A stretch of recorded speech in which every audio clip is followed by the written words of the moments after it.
feel like that's the theme for the next 3 years. Are we ready? No, but we're doing it anyway. And it's gonna Welcome to be the Alchemist Inkwell.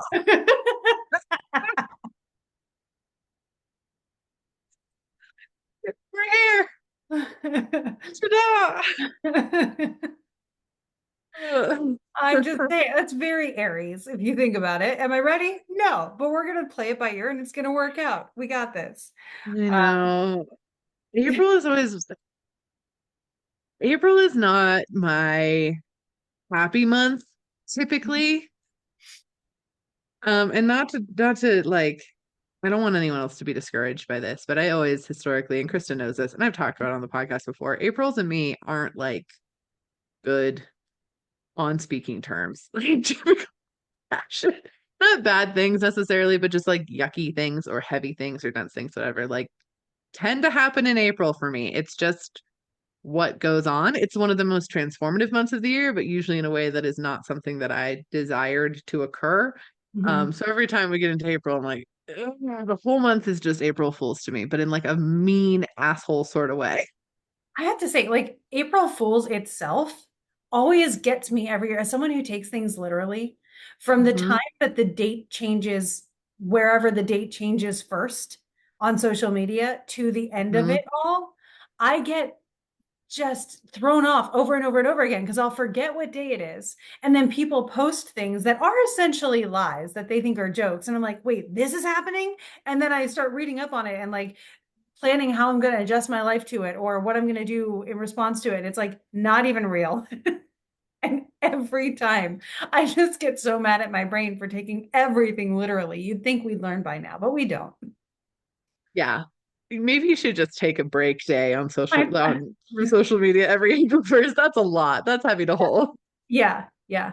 I think from March 31st to April 2nd each year, I'm going to take social media hiatuses. That's a good idea. That Yeah, is a good idea. I think that's a healthy space for you. The only reason I do or pay attention to April Fools at all is my kids yeah. love it. So we do all sorts of April Fools stuff with them, which honestly, I don't. This year I'm so unmotivated. I put like clear tape over their doors, like sticky side in. So when they opened the door, like all sleepy in the morning, they came out and like all got stuck with tape. That was fun. And then I changed TJ's computer background to a bunch of Barbie pictures. So when he opens his laptop at school, and then I put like band-aids all over it, so he has to like peel off the sticky band-aids. But his was the only computer that was accessible. The girls had them in their rooms, so I don't know what I'm gonna do next, but something will happen. But that's the only reason I care. And Yeah. that I'm just like, April Fool's is mean. And It all of really April is. is mean, and Aries is mean. I'm Venus ruled, in case you didn't know. Mars and Aries, all of it. Mean. Don't like it. Uh, and this month, so this episode, we're going to do a couple different things. First of all, we're going to talk about the solar eclipse. And we're Mhm. going to try to get you all not to panic about it as much as social media would Yep. really like you to panic about it. So we're just going to start there. We're going to talk about the solar eclipse, and it's going to accompany some deep breathing. We're going to deep breathe together the whole time. It's like processing because if you look up basically anything about this eclipse on social media right now, it is the next conspiracy theory. It is the next big thing as far as people finding something to freak out about. And we're going to encourage you not to do that. So we're going to talk a lot about that and the conditions around that, both astrologically and energetically, on this episode. And then we are also going to do a bookend, and we're doing it a little bit late. The reason for that is because we're going to rant about some books to you. Yep. That is the It's gonna whole be a book thing. rant. It is because there are multiple. There are multiple rants incoming, and they are Yep. all necessary. Yeah. So we're going to rant. Be warned, we will warn you when we get into the bookend part. It will be spoiler heavy. Mhm. If you're someone who does not want the spoilers, we will list out the books we're going to be talking about first. So then you can decide if you want to listen or not listen to the spoiler heavy rant we're going to do. And if you don't want to listen, you can read those books and come back to this episode later, or genuinely whatever. We are not super picky about it. Um, but just whatever feels good for you. I just want to warn you in advance. There's definitely going to be spoilers because I cannot talk about these books without just ripping into plot as well as stylizing and things like that. So just we're going to keep that in that parameter. Yeah. Yep. Agreed. hmm hmm The other thing we want to just mention before we dive in, we're really getting excited because, first of all, we go to Italy in a month. Exactly. Mhm. I leave on the 1st of April. We're recording this on the 1st. I'm sorry, I leave on the 1st of May. We're Okay. recording this on the 1st of April. Like you are late. Mercury. I am having a time. Sorry. Keep in mind, anyone who's traveling with us to Italy, blah, blah, blah, blah, blah. Mercury will Mercury be will be direct out of by then. retrograde. Yeah. Thank you. So this experience won't be feeling the same.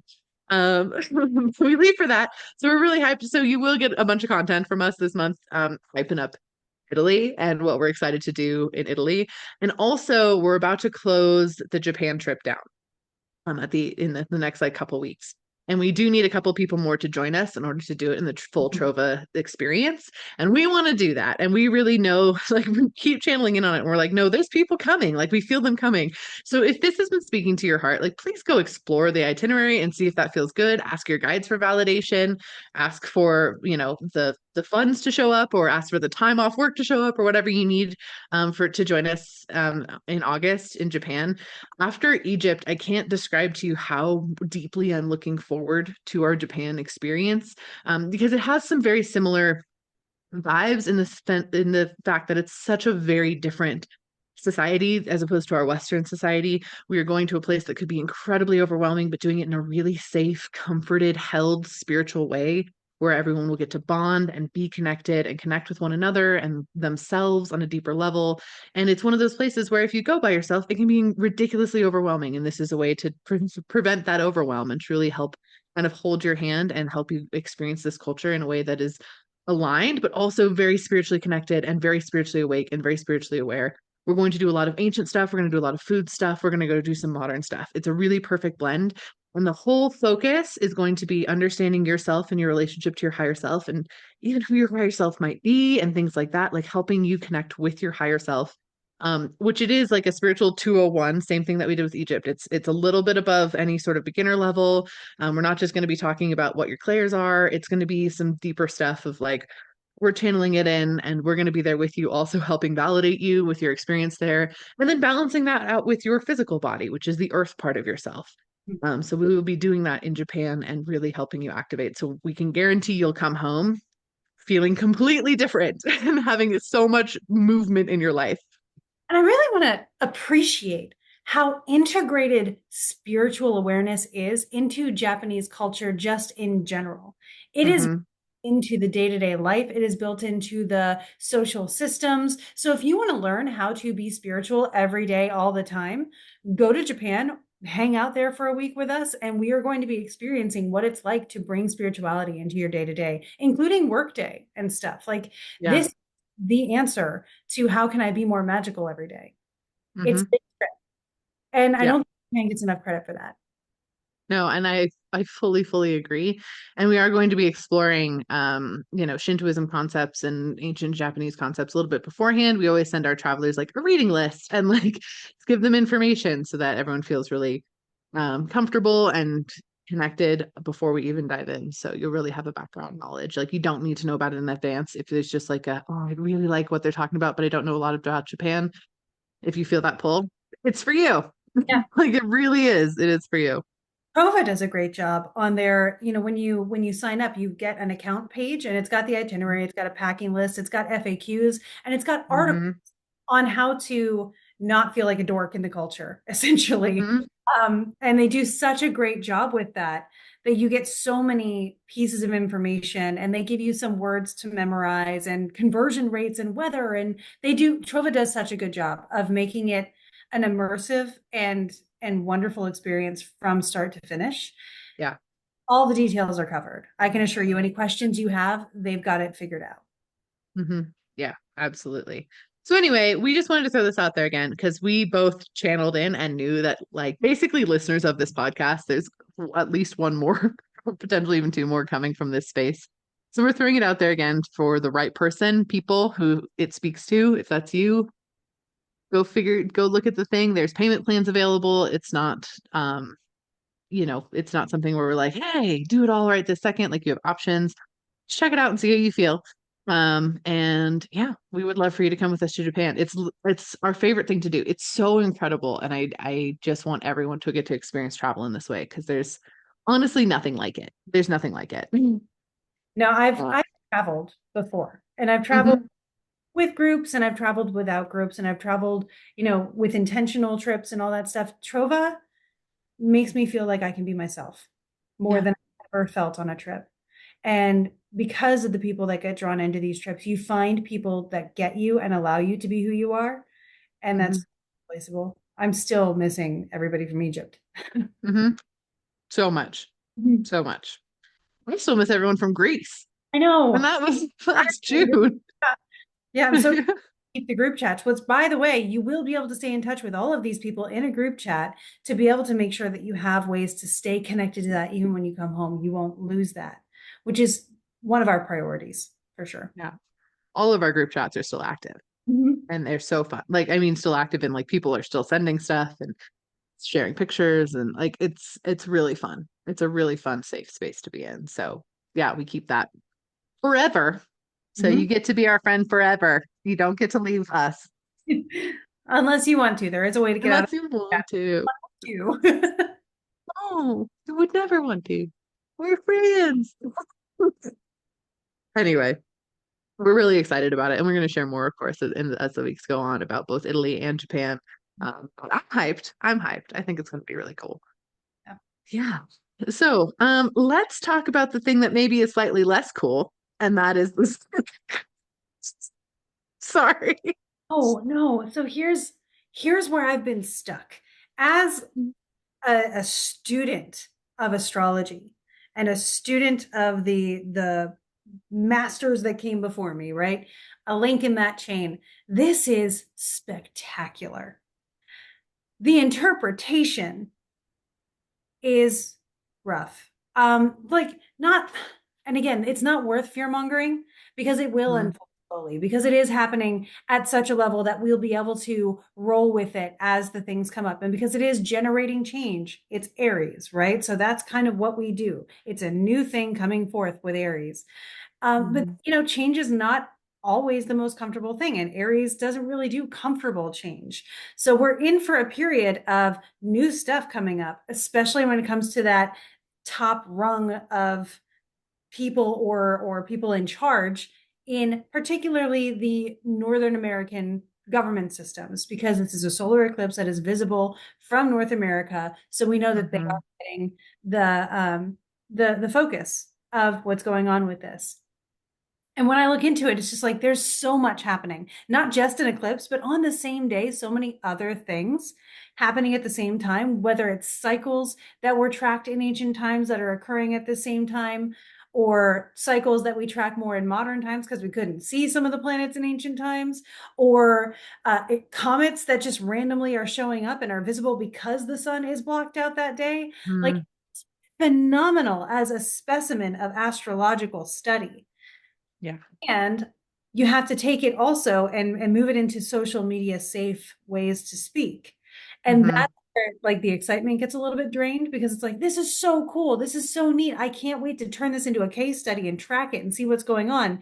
And then you get people who are like, conspiracy theories. Oh my gosh, we're all going to die. And it's like, no, we're not. And you're making it so much less cool and Yeah. so much less doing what it's meant to do, right? Like if we Mm-hmm. believe that the planets can correspond and correlate with things that are happening down here, then it's not a long leap to say that there's a purpose behind what goes on in the world, right?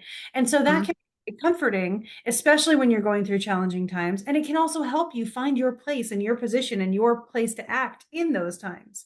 Unless Mm-hmm. someone makes you so afraid that you're just cowering in a corner, which is Yeah. what I'm seeing a lot of people on social media attempting. Yeah. I think that there's doom and gloom gets views. So Yeah. let's just start there. Doom and gloom gets views. So people are focusing on the very heavy and dense aspects of this experience that we were all planning on having before we came here and are going to have and we're always going to have because we are here with the planets aligned in this way. Like that's what we planned when we came on planet right now. So it was always meant to happen, but they are focusing so heavily on those doom and gloom parts of it because conspiracy theories and doom and gloom stuff, they get views. They get views, they get likes, they get attention. Which is just not it's not great. It doesn't make anything about this feel safe or secure or even like remotely interesting, I think a lot of the times. It's just making people freak out. A couple points on that too, which I know you've mentioned before, and I just want to like elaborate on this. The planets aren't voting for anything. The planets are not conspiring against us. That's not a thing. So we're just gonna put that out there. The planets don't vote.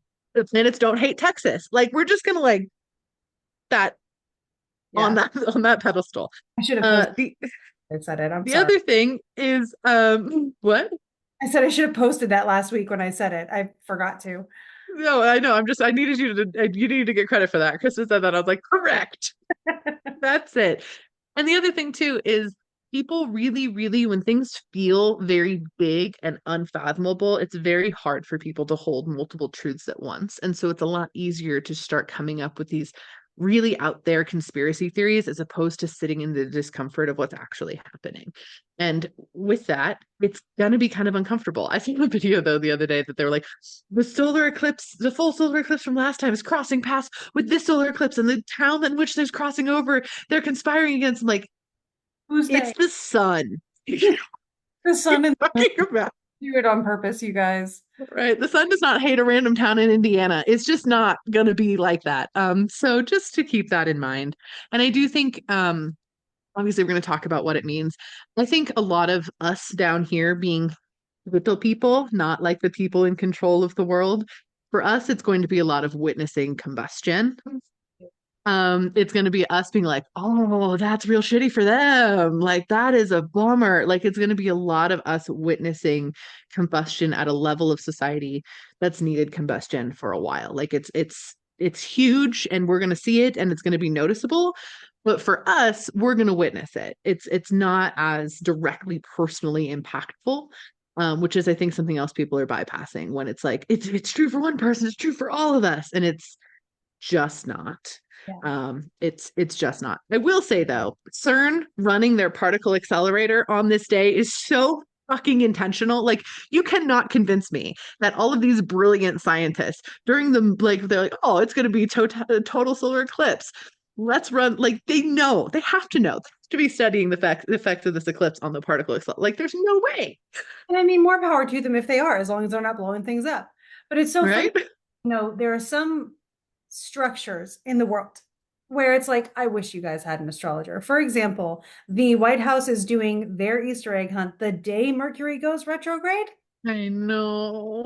looking for stuff and a bunch of like technical scheduling stuff. I have a client who's going to be having a table there and they emailed me ahead of time to be like, what should we expect? Is there anything we should anticipate? And I was like, first of all, bold move of the White House. Like, I wish they had an astrologer to just be like, Hmm. guys, we don't do that. But then you have organizations where it's like, you guys do use it, or at least astronomy, right? I think with CERN, they may not be looking at the astrology of the meaning of the event. They may be, No, but with them, they're at least probably wondering about the effects of an eclipse, scientifically, which right. me is always curious and fun. Yeah. I do also want to say, from our in the United States, from our nation's capital, the eclipse will be partially visible. That doesn't bode super great for those who run that particular area. I'm just gonna throw that in that way. Yeah, and so that leads me to one of my like fun facts about this eclipse is when I go over the eclipse in my YouTube video, which will be launched if this is Thursday and you're watching this on Thursday, because the patrons get on Wednesday. But if you're watching this on Thursday, this is also the day in the afternoon, I think, I'm launching my video that goes over all the astrology of the eclipse, some of the stuff that I just won't be able to cover here in the podcast because we have other things to talk about. So the full astrological rundown will be there. It's like a half-hour video. I think it's like 35 minutes. And what I do is I do the eclipse for Washington, D.C., because that is the capital of the United States. And so I'm trying to represent an entire like chunk of a continent Hmm. city that's on one coast of it. So I do recommend if you're trying to be more specific for where you live during this eclipse, cast the chart for the eclipse at least your state's capital. That'll give you an idea of at least what that state will be going through with this eclipse and how relevant it is. You're going to have a different rising sign, all that stuff. I did it for Washington, D.C. because that is the nation's capital. But even by ancient standards, the United States would be considered more of an empire than a kingdom or a nation. Mhm. So that's a lot to cover. Just that kind of little caveat there. However, because we are in such a connected world, it does seem to also work to say like America is represented in the world will likely fit with this chart. Mhm. Yeah. That's another reason why, like, I just want to express, like, the effects are like wide reaching and large. They're umbrella style effects. They're Mhm. not like personal punch in the gut style effects. Yeah, and it does bode emphasizing that astrology is one of my favorite phrases we use in astrology is it tends to be archetypally predictive because Hmm. there are many ways for Mars to do Mars, right? So just because we're saying Mars, and I'm saying Mars, of course, because several things in this eclipse are quite martial, including the fact that Mars rules Aries, Hmm. not limited to, believe it or not. And so Mars is going to Mars, but that doesn't mean it's all war all the time, or all thievery all the time, or all criminality all the time. Mars does a lot of stuff, and Mars is under the influence of Saturn in this one. So there may be some authorities that measure Mars's effects to go with this. Yeah. Mars is gonna Mars, and I just got the like Shake It Off song from Taylor Swift, like play, I'm gonna play, play, play. It's like Mars. Mars is gonna Mars, Mars, Mars. That doesn't work. Little Aries dancing. Right? You look like that dragon meme. Thank you. Thank you, Boris. Okay. With that too, Mercury is going into retrograde. It's going into retrograde the day that we were talking about this, and I'm not gonna lie, it sucks. It's a sucky one. I'm not gonna sugarcoat it because like it's unpleasant. We are recording this before it even goes into retrograde, and I don't even understand how it's already hitting so hard. Mm-hmm. Stationary right now, it's not moving backwards yet. It's gonna, um, but the fact that it's just already like I've noticed for the last few days. So I've actually been looking at my personal timing and being like, yo, you are succeedent in my chart. You're not angular. What are you doing? But Mercury does rule my lot of fortune. So I don't like it. I prefer not to, but seeing as we're here, I don't like it. I'm whiny about it because I can't talk. Like all of my words are getting messed up. Like I asked Krista how to spell a word that doesn't exist earlier, but like my head knew the right word, but my mouth was saying the wrong word.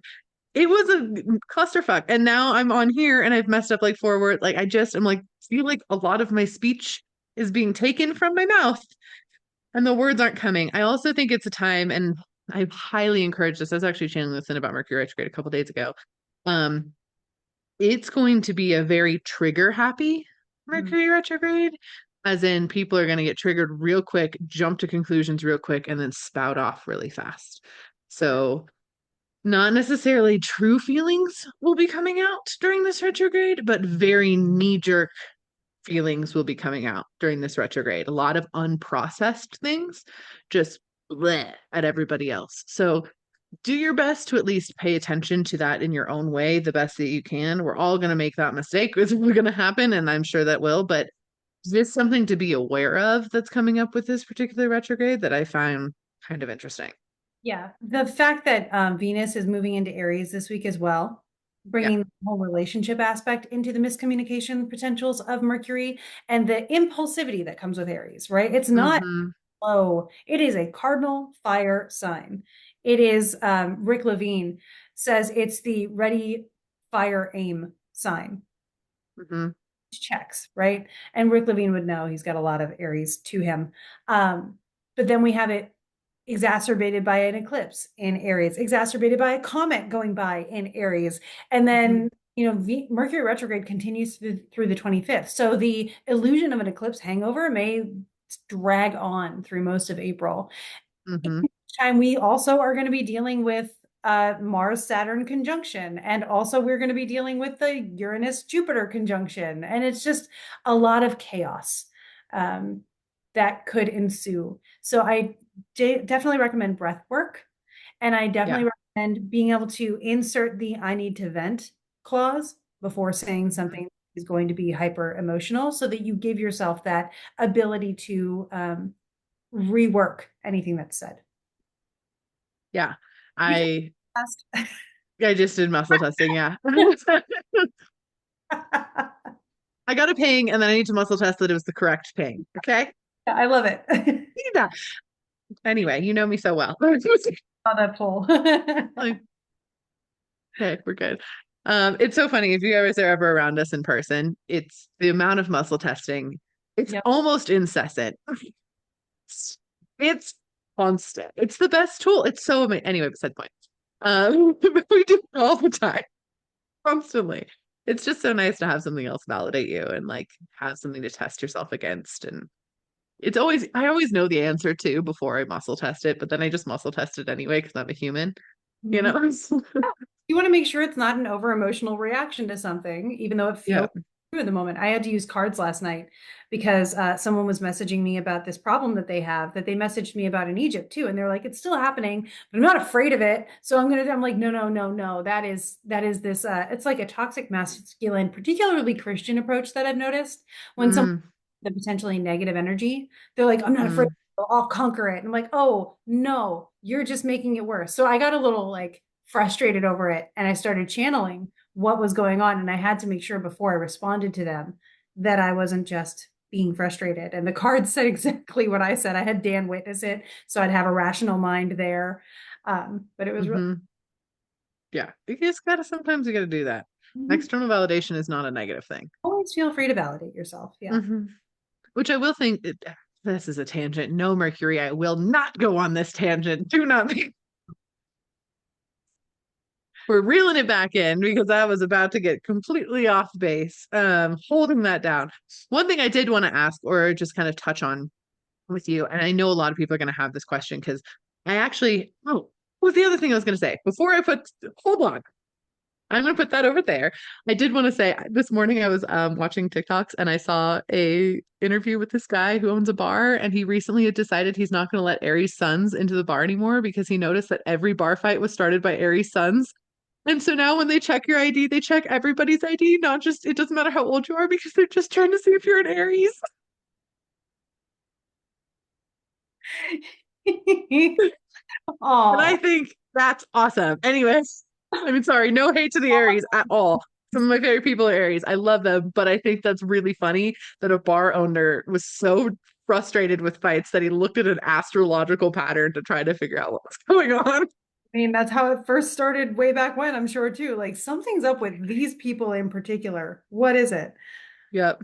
Necessarily Yeah. Aries. They also, I think they said something about Geminis too. I got distracted by the end of the video, but they were going to do like a 2 drink minimum or something for Geminis. It's just Something a like that. video. Yeah. I know. Distracted by Gemini was just like, we're not listening to that anymore. Peace. I love it. Anyway, so I wanted to share that because I thought that was hilarious. Anyway, okay. So I wanted to ask because I haven't actually seen this part of it talked about very often on social media or even just on media in general, but the comet that's also going to be visible. Tell us a little bit more about that. What is that? What does it do or correlate to? Or is it just a pretty streaking spot in the sky? I would love to say it's a pretty streaking spot in the sky. And yes, it is. And I um, know. there is one astrologer that does reference comets very briefly in the Hmm. mostly in association with weather. Ptolemy, when doing his mundane astrology, was very much trying to show weather events because they were more empirically easy to track. And so he was trying to justify astrology as a science rather than, a pseudoscience. That was his main goal in his writing. So it's like you go to Ptolemy for some really good stuff, but I like to go to Masha Allah for like the what's actually happening interpretive stuff. But Ptolemy has a note on comets and says, you got to look at where they are because that's going to show you what area of the world is impacted. And of course, Klima's did Hmm. the whole modern Western hemisphere into account because they hadn't discovered it yet, quote unquote. Hmm. But this comet will be tropically in Aries as well. And comets in general, Ptolemy does say, are of the nature of you're going to love this Mars and Mercury. So you So know those air sick bags they give you on planes? I think I need one of those all month. I'm my just gonna like air sick bag my way through April of just being like, oh, am I gonna puke some energy? All right. my watch just tried to start a workout and I don't know why, but that's so Aries too. Like we're gonna exercise as we're like going off on this. Anyway, huh. I Um, I'm sorry for what I said during Mercury retrograde shirt today because Mercury wasn't technically in retrograde yet, but I feel like it would have been appropriate. no, I think the second half of Mercury retrograde is gonna be a lot better. The first half is just where it's gonna kick us really hard. The second half, astrologically, the first half has Venus just coming into Aries as well. It's got the Mars Saturn conjunction happening very quickly after the eclipse. It's got the eclipse. So, like, at least Hmm. after the, gosh, when can I say this and actually be honest about it? After the 10th, we get a bit of a break until the 20th with that Jupiter Uranus thing. But the Jupiter, Hmm. I want to also preface, is a longer cycle.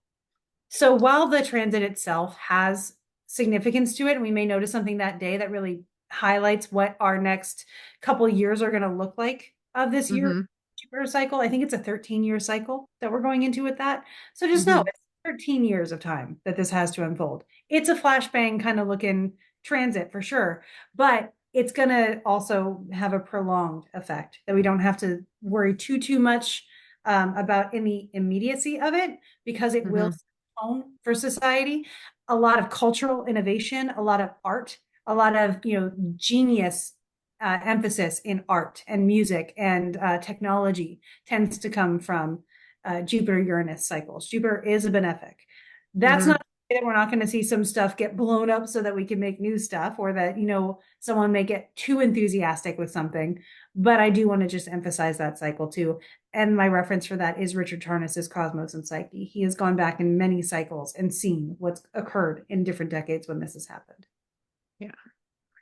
The other thing I do just want to say when we talk about things like the solar eclipse, we talk about it very generally in a lot of ways. We aren't actually telling you what we think will happen.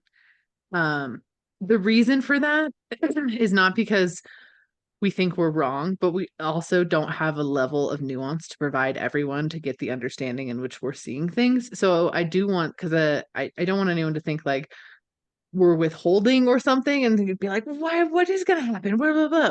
We're not trying to do that. We're trying to give you the energy to experience and witness yourself, which is part of what being a spiritual person's about, is experiencing and witnessing. But I do just want to highlight that like we do have individual predictions that we have in-depthly talked about and written down honestly months ago what's going to be happening this month. My page, We usually predict things, I don't know, month to 2 years in advance depending upon the event. So this thing is something we've been looking at for a really long time as far as the actual energy of physically what's going to happen on planet. So we give you themes so you can experience, not this is going to happen. Check your energy against this because that is a guaranteed spiral maker because there's no way to get the amount of nuance that you would need. So there's not, just know that. I just want everyone to know and understand that going into this space is it's not that in any way we're like, we don't know what'll happen, but we think there's these energies. Good luck. We have a very, very strong inclination of things that are definitely most likely going to happen, but they're not things that we necessarily openly share. Not because we don't love you guys, we do, but just for everybody's safety and well-being and spiritual betterment, essentially. So yeah. just to And keep that in mind. to know more of what we think, join us in our personal spaces like our Patreons. But I want to emphasize again, we're not here to tell you what to think. We're here to give you Exactly. resources for you to make your choices, for you to make your decisions and make your opinions. If we were here to tell you what to think, I would have a problem with us. That gets Hmm. you're so close to. I was exposed to the documentary Cult of Mother God this week. Hmm. Let us get that way. And so one of my criteria that I hold for myself is never tell people what to think, guide them to their own thinking. Hmm. That's our ultimate goal. Yeah. So I will always cite a source because then you can pursue that source more if it's something that you want to understand better. I will always give you the opportunity, and I know Em, you do this too, the opportunity to make your own decisions with a framework in which to make them wisely. Hmm. It's the goal. Yeah. That's what we should be doing. We are guides, not leaders. That's one of the huge things that I say all of the time too, is there is no rules, because there are no rules. There are no rules in spirituality. There are things that we suggest based on the conditions and the energy that we're witnessing or experiencing or messages we're receiving from our guides. But we will never, ever hand down to you a hard and fast rule that we will tell you you have to follow in order for XYZ thing to happen. There Mhm. is never a time when we're going to do that, because the truth of it is spirituality is individual. Spirituality is a journey that each person is going on themselves. And anyone who is applying rules to your spirituality, whether they are doing this intentionally and in a malicious sort of way, which I hope they're not, or they're doing it subconsciously, it's an internalized, organized religion limiting belief that requires them to think that if they do things in a certain way, it will result in a certain good thing. And if you do things the other way, it's a bad thing. It's applying human morality to inhuman concepts. That just doesn't work that way. So that's the other thing with this, is we're never going to give you rules. Do we recommend that you do any spiritual work on the solar eclipse? No, I really, really don't. Take a bath, witness it if you can witness it, vibe, journal. I've recommended doing a card pull, one, to say, what am I creating? And two, what am I healing to make space for that? Done. Yeah, perfect. I also recommended a card pull of who I am before the eclipse, who I am during the eclipse, who I am after the eclipse, or focus. It's focus before, during, and after. Also good.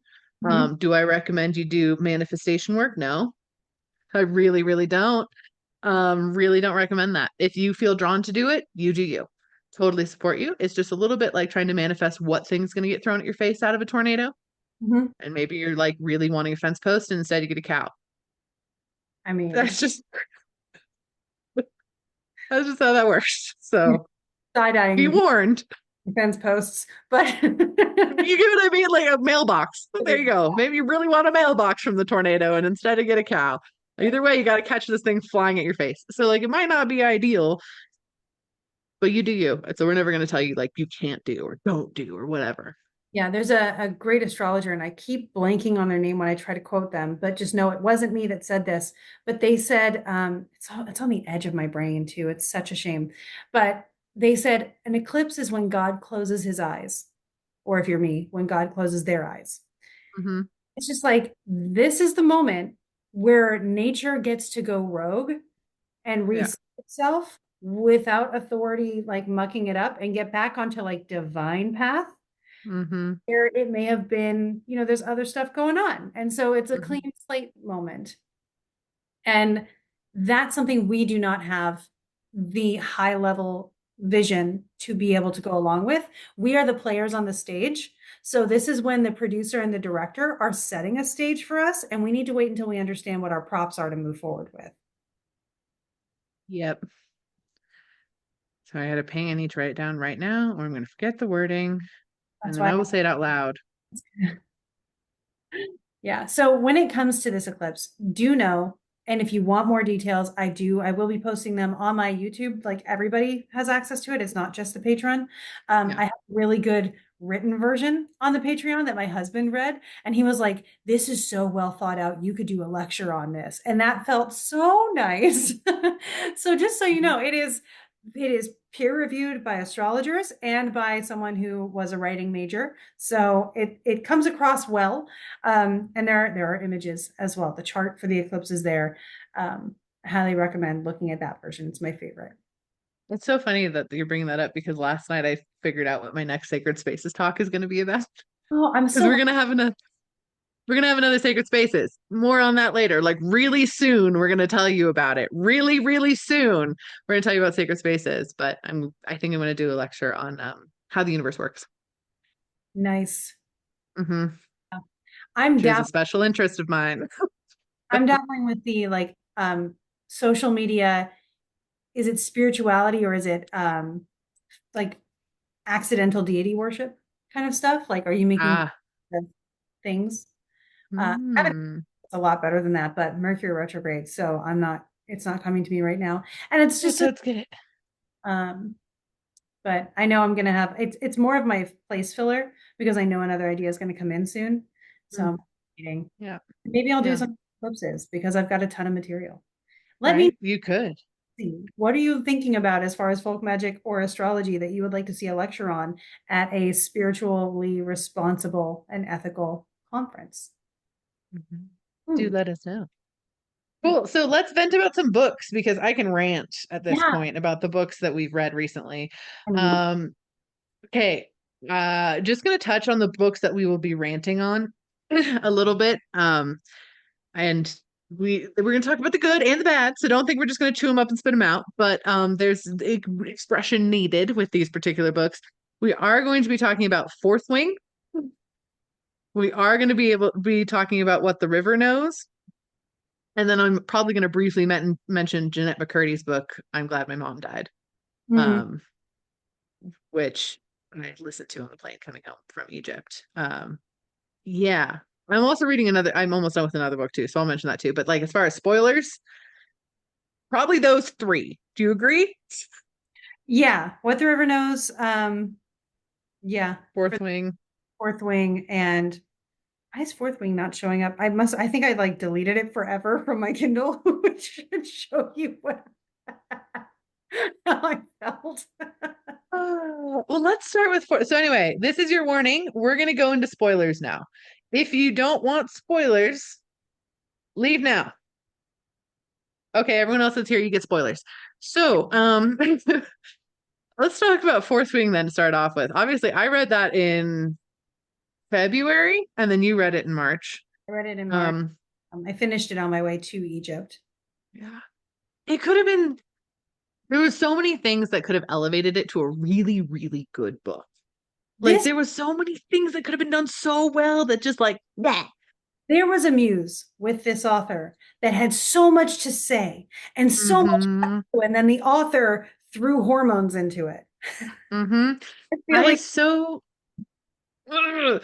The main character is so deeply insufferable. If it had just been a different main character and if we had aged everybody up to everybody like 3 years even, like it didn't even have to be a ton, but like just age everybody up more, it would have been better. age them up or mature them up because they are Mm-hmm. 20. It's just they all are in their early 20s and it's marketed as a new adult purely because the author obviously wanted to write some smut into the book. It is a smutty book, which obviously the author wanted to write some smut into it, so the author made it a new adult book. However, it's with characters that act like they are young adult teenagers. And that's a fucking problem. Like that's not okay in on so many levels. And I do think this is a huge trend, especially with older women because she's, I think, either elder millennial or Gen X. I'm not 100% sure. Older women writing YA and New A books, they are not actually putting themselves back in time of how they actually felt and thought during those times.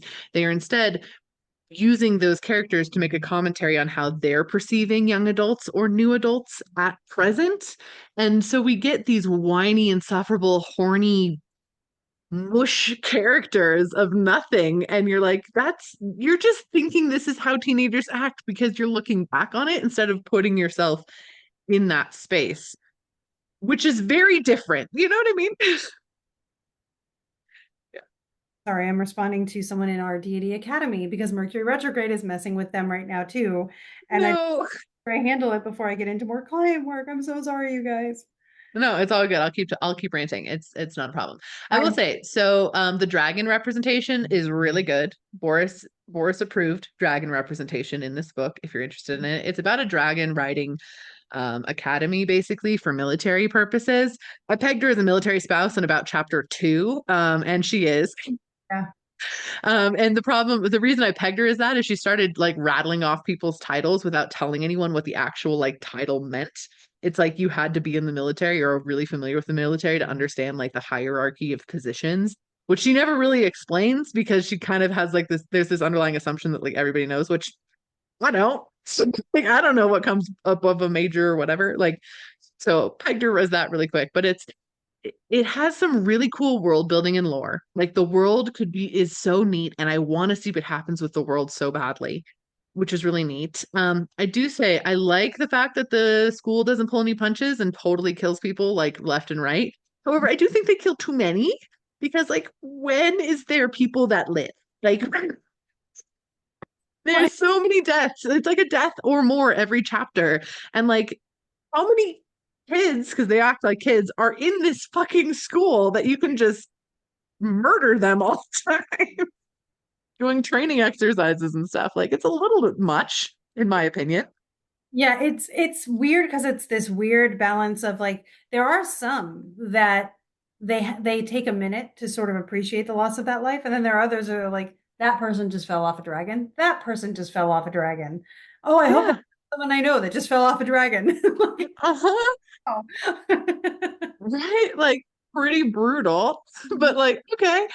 I will say there's one thing about it that Lester got furious about, and I couldn't handle a lot of the book after this. For some reason, okay, so the main girl was supposed to be a scribe. Her mom like pulls her and puts her into the dragon riding class instead. Then she has like 17 different opportunities to go back and be a scribe, and she doesn't take a single one because now she needs to see through this through. Hey, hey, No, bitch, why do you have to see this through? Doesn't make any fucking sense. live your life. Yeah, and in Hmm. your 20s, come on. Yeah, exactly. Like, why are we well, now? I want to be a dragon rider because I can be good at it. Like, that's not enough motivation to stay. And she's very disabled, I also, was gonna which we'll say, touch on in a second.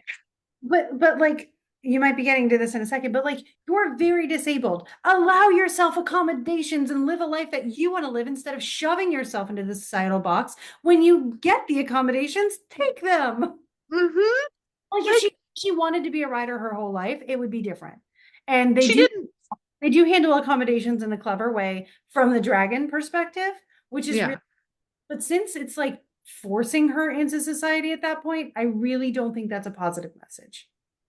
No, it's very much like my mom doesn't care about my disability at all. She wants me to conform and like be strong, but she's like very disabled. And then Mhm. she has the opportunity to go do the things she actually wants to do or says she wants to do throughout the entire book. And every time it's like, no, I'm not going to go do that. Actually, I'm going to keep almost dying repeatedly. And then when she finally does get an accommodation, it's nice because it's not like muscle through your disability and then you finally overcome your disability, which is completely horrible rhetoric to have because that's deeply not the case. They actually give her an accommodation that's valid and cool. And I appreciate that. But like, why, at what point do you decide that your whole life you want to just throw away? Like, it's so weird. And then because she was a scribe, she all of a sudden knows all this stuff about poisons, I guess, from, I don't know, the universe, and all the poisons just happen to grow around the campus, and she just Yeah. happens to know where they all are, and she just happens to know how to prepare them all, and none of them happen to be lethal. They're all just to be the type of poisons that make someone lethargic or puke or dizzy or whatever, so she can like use them against her like combat opponents. Mm. It's very contrived. It was very annoying. It's frustrating. Hmm. A million times frustrating. Yeah. Now, was it fun? Yes. It was a fun read. I read it really fast. It was really fun and quick. It's a reality television show of the book world, the same way that ACOTAR kind of is, which isn't bad. If you love that, by all means, embrace that. I watch The Bachelor with my kids all the time. Like, it's fine. It's great, but just, it's not well done. It's not particularly high vibe. The only thing I'd recommend people read it for is the fact that the dragon representation is so good. And the way the communication with the dragons and stuff works is also pretty spot on. Yeah. Um, yeah. So there was that. Fourth book. I could go off for so much longer, but I'm like really cautious of time. I know. I just wish that I could have seen it from other perspectives and removed her entirely. Because even when Yeah. you the chapter at the end from another point of view, it's entirely focused around infatuation with her. And I did Hmm. Yeah. wish I could say I did, but I'm also Right. ace. Apologize. Well, I mean, I'm not Ace, but I agree. She just sucks. She doesn't grow up. She doesn't mature. No experience makes her change her ways. She's constantly the same. She's the same character at the very beginning of the book that she is at the end of the book, despite having learned a bunch of skills. Mhm. The internal development doesn't exist. It's the same. If anything, it's worse. If anything, she has bigger trust issues now and bigger mommy issues now. Like, and that's not great. So I will probably suffer through the next one, probably when the third one comes out, because Yeah, this next one's awful, and I know it's awful. I've heard everyone, even people who love the series, say how awful it is, but I'm really hoping the third one is not as shit, and maybe she becomes a better writer as time goes on, and we solve the problems. Oh gosh, I We'll hope. see, right? The other book we both read is What the River Knows. Which was in anticipation for Egypt. Yeah, and the premise is really interesting. It's Mhm. really cool. Again, the main character is a bit insufferable, which is unfortunate, but basically, the girl's parents, right around, I think it's 1900 that this is actually happening. It's like right then. Mhm. Her parents always leave her for 6 months out of the year to go to Egypt. She's from Argentina. And then they end up dying in Egypt on one of the trips. So then she hops a boat to go investigate why they died, basically. And they were in kind of not so much the archaeology age of Egypt, but the grave robbery age of Egypt. Uh, and there's a lot of like political commentary in there about like letting people have their own cultures and not invading that because it was during the British occupation, and things like that that I think had a lot of value. And it was also really like aesthetically fun to get in the vibe of being in Egypt. Ironically, the hotel she stays at is Shepherd's Hotel, and we ended up staying across the river from Shepherd's Hotel when we were in Egypt, which was kind of fun. Mhm. Which is a new build of the old Shepherd's Hotel. So it's not exactly the one she would have stayed in, but I was like, hey, that's that famous hotel we just read about. That's kind of fun. Um, but I've had issues. Um, Namely, the girl is so dumb. Yeah, she like there's a minute where like a ship is sinking in the act Hmm. of sinking, and she discovers a truth and then she forgets it or something like that. And it's like, I need to leave, even though you were here investigating a murder. Now all of a sudden you need to book it. And then she's like, oh wait, no, I need to stay. Like, good job. All right. When she like almost goes to jump off this boat into the Nile, she's already established, by the way, she can't swim well, and there's gators. And she's like, I want to go. I'm just going to jump into the Nile to escape this truth and abandon this whole reason I sailed across the world to solve my parents' murder. And then she's like, oh, maybe I shouldn't do that. Mhm. You don't think? Okay, like you get one piece, like one clue that actually like gives you some insight to your parents' murders, and that makes you want to yeet yourself off a boat. Like Right. bad idea. And then this made me so mad. One Google search. One person who worked on this book had to do a single Google search to solve this problem. This book was seen before it was published by no less than 15 eyes. I know this because we have a publishing company. I've worked behind the scenes in publishing. Like my mom works in publishing. Like I'm very familiar with the publishing process. One person just had to Google search, just one Fine. out of the 15 plus that saw this book before it published to solve this problem. She gets to the Isle of Philae, which is an island in the very Say it wrong. southern portion of Egypt. It's a real island. Mhm.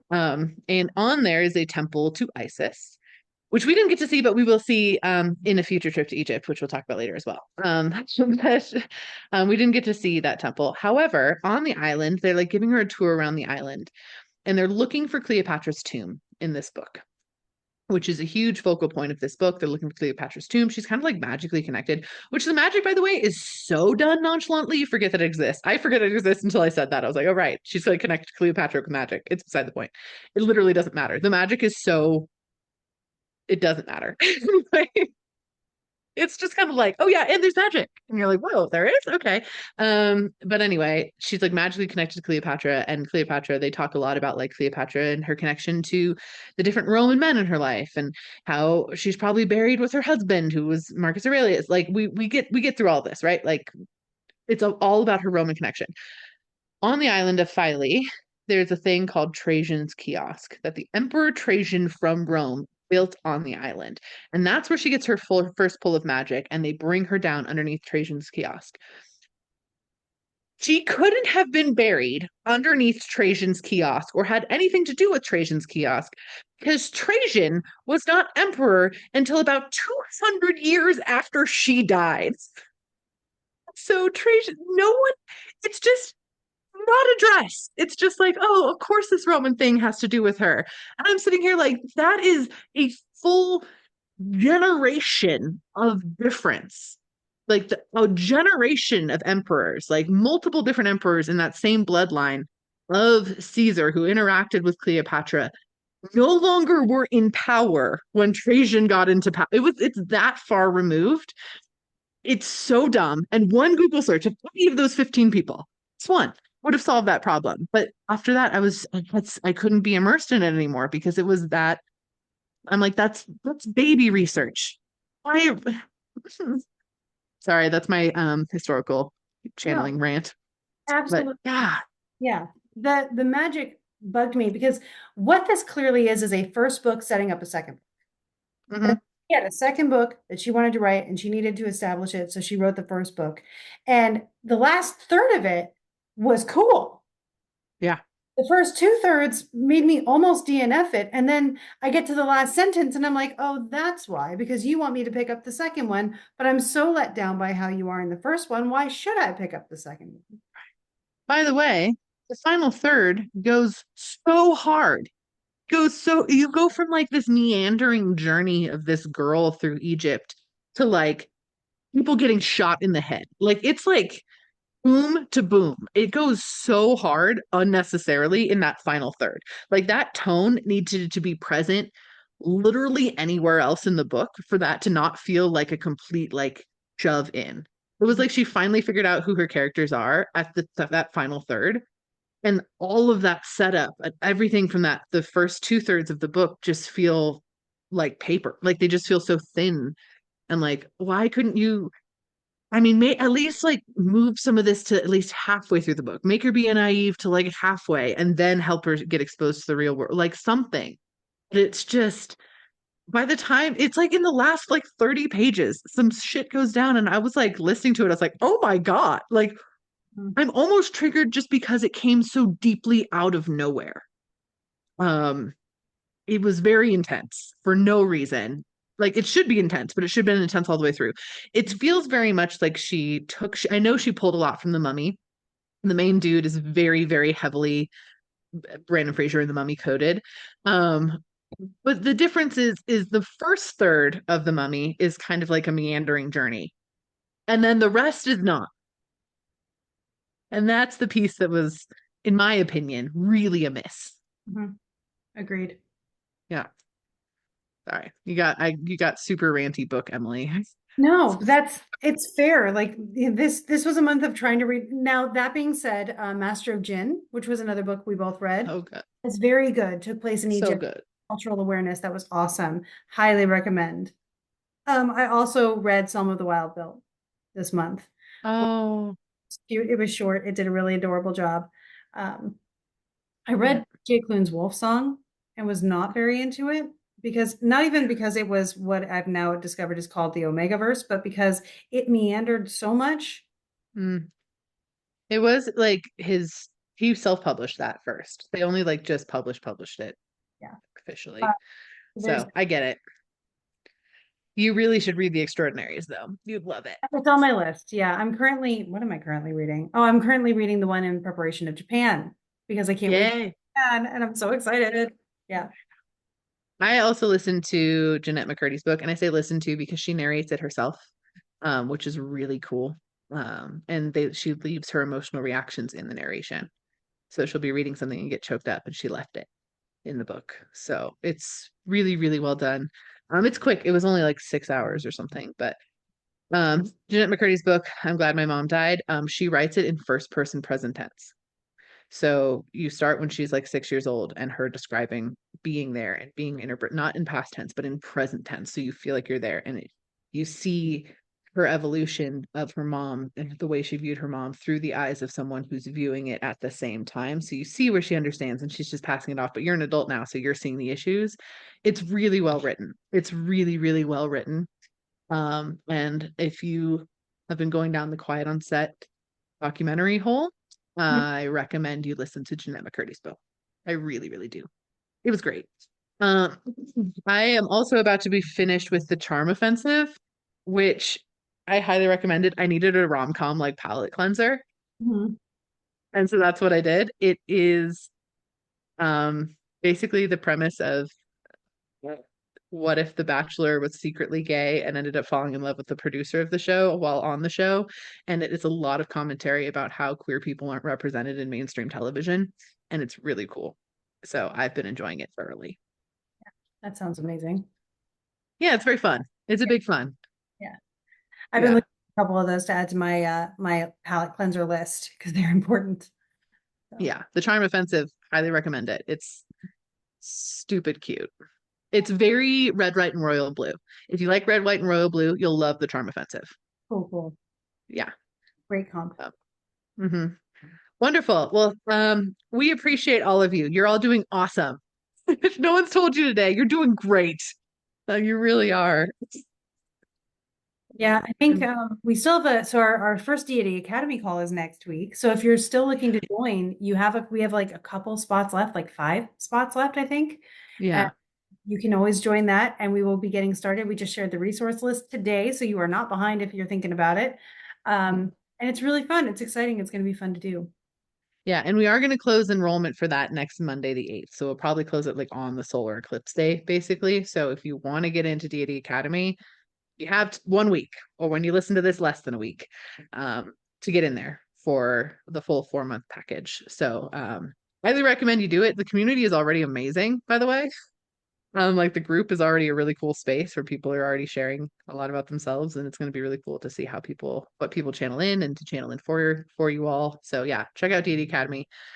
It's on the ForgottenStorytellers.com. So ForgottenStorytellers.com. Boom, you'll find it there.